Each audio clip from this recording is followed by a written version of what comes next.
it's false, there's only two options. He either knew it was false, or he didn't know it was false. And we're going to consider each one of them separately and examine some evidence. So let's say after Jesus made his claims that I'm God,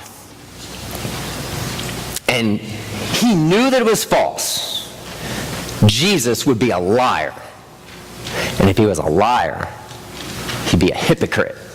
Because he'd be telling all his followers, look guys, you got to live a really great, righteous life, but I'm going to live this colossal lie. And if he was a hypocrite, he'd be a demon. Because he would be telling his followers, look guys, if you want to have eternal life, you got to go through me. Anyone that says something like that and can't back it up, it's unspeakably evil. And then here is where I usually can talk some sense into people, is he's a demon, he's a liar, he's a fool. Because Jesus went and died for it. I don't know any person that would go and die for something that they knew is false. So many people say, oh, he's a great moral teacher, but let's be realistic. How could a great moral teacher knowingly mislead somebody at the most important part of his teaching, his own identity? You'd have to conclude logically that he was a deliberate liar. But this view doesn't coincide with what we know either of him or the results of his life. Wherever Jesus has been proclaimed, lives have been changed for the good. Nations have changed for the better. Alcoholics are cured. Hateful individuals become channels of love. Unjust persons become just. Someone who lived as Jesus lived, taught as Jesus taught, and died as Jesus died, could not be a liar. So if we can conclude that he's not a liar, then couldn't he have actually thought that he was God, but been wrong? I mean, it's totally possible that you can be very sincere, but wrong. It's another option.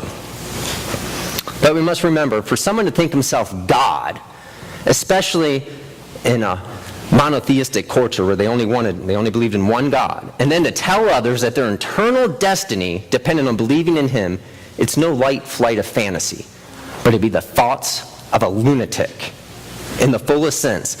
Was Jesus a lunatic?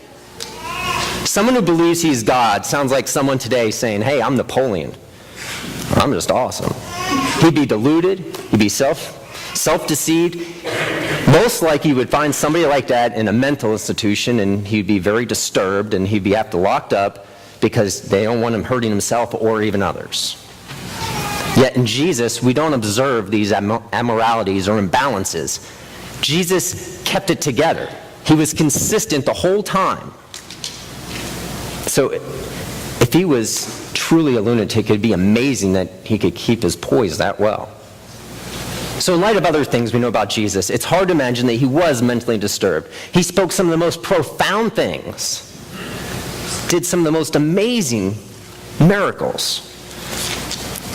So if he's not a liar and he's not a lunatic, who is Jesus? The only other option is that he's the Lord, just as he said.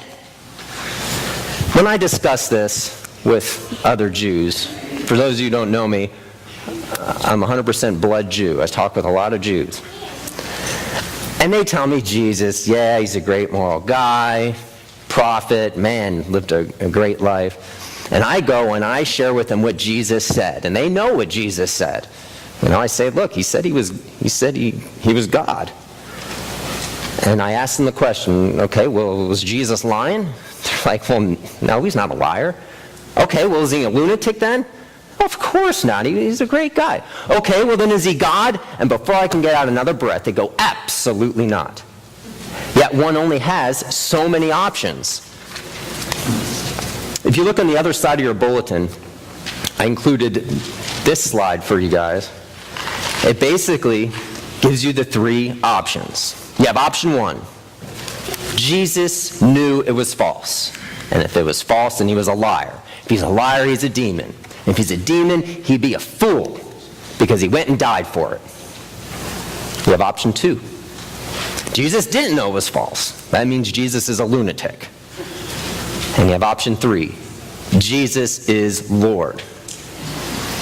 Okay, so the issue with these three options is not which is possible, because every one is possible.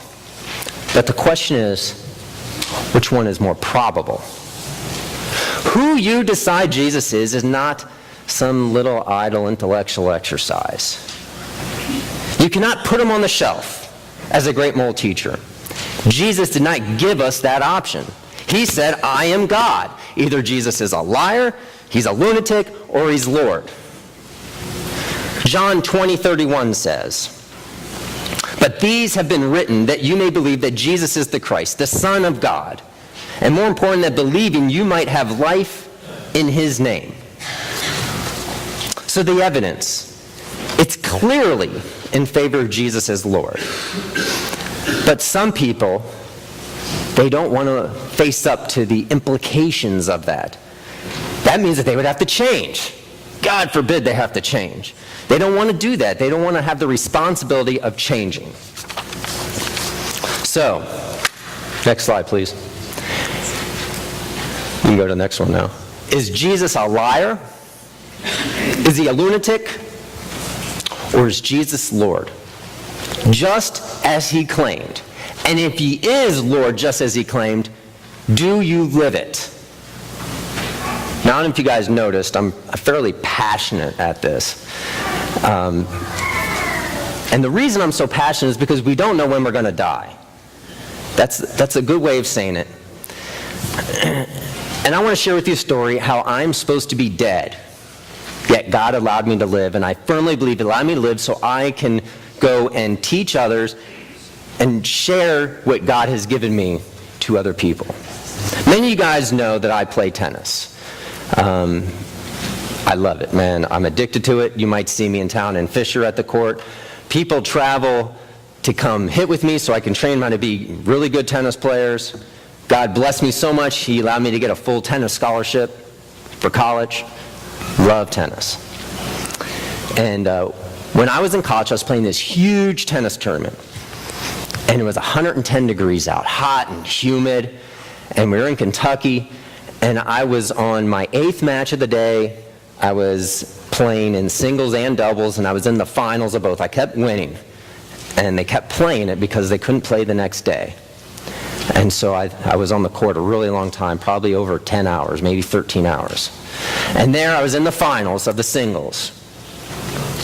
I was winning, and I collapsed on the court. They immediately rushed me to the hospital. They started pumping IV bags in me. Over 20 IV bags were pumped through me. And still wasn't having much response. Then they rushed me to a hospital in Indianapolis. They did more tests on me. And they realized I have double kidney failure. They say, Dave, you're not going to make it to live to see tomorrow, most likely. They call up my mom, and they go, your baby may not live to see tomorrow. If there was a time to have faith, this was the time. I prayed a lot that night. Fell asleep, and I woke up the next morning. Walked out of the hospital with just a few sore muscles, as if literally I just got done playing tennis for a long time. That was it. The doctor said, Dave, you're a walking miracle. Do not take it for granted. So I walked out of the hospital, a very changed person. You see, brothers and sisters, we don't know when we're going to die. So I beg you, I implore you, give your life to Jesus. Last week, I gave you logical, rational reasons why the Bible is true. Today, I gave you a rational way of showing that Jesus is Lord. If you can't look at the person next to you, behind you, in front of you, and look them straight in the eye and go, if I die today, I know I'm going to heaven. If you can't look in the eye and say that with a straight face, I beg you, pray, ask Jesus into your heart. Talk to me. I'll be happy to help you. I'll cancel my tennis this afternoon. I'll share with you. I don't care. That is how important this is. It's serious.